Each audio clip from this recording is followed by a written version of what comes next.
Can Florida pull this off, and how would they pull this off if they do?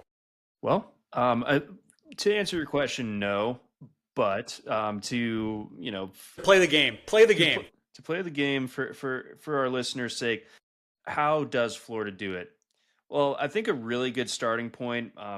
Correct me if I'm wrong, but I think based on last week, you start by not throwing five interceptions. Yep. That Okay. I Step think to one. me is That's huge. good.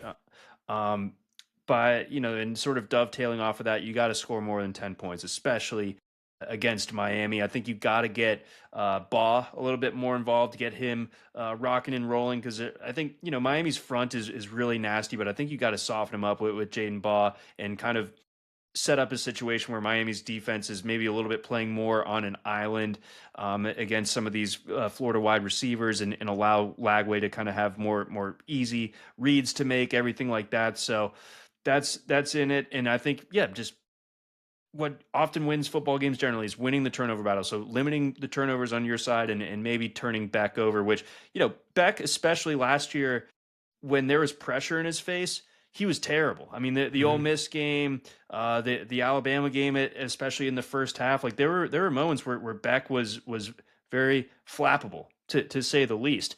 And I think Florida's defense actually did a really credible job last week against good, at least what we think a good LSU offense in Death Valley. So they're gonna. I think that defense, I trust them to keep something of a lid on Miami's offense, at least in this particular exercise. But ultimately, I think that is asking a lot of this Florida team right now. For me, the first thing I wrote is you got to keep Ruben Bain out of that backfield. You want it to be where his name is like not mentioned in the first half, and then like midway through the third quarter, the play-by-play guy and the color guy are like talking like, haven't really seen much of Ruben Bain today. That's what Florida needs. If that's what's happening, then I think Florida's right in this game.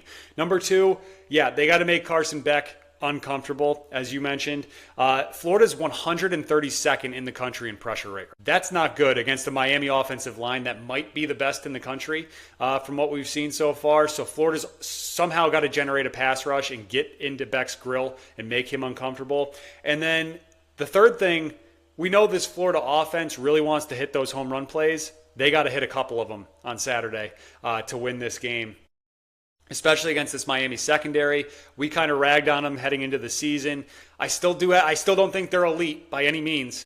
I think that the home run plays could be there if Lagway has time. But ultimately, John, as I look at this one, I think Miami, their offensive line is too good for Florida to all of a sudden like have this great pass rush, and I don't trust Lagway at all.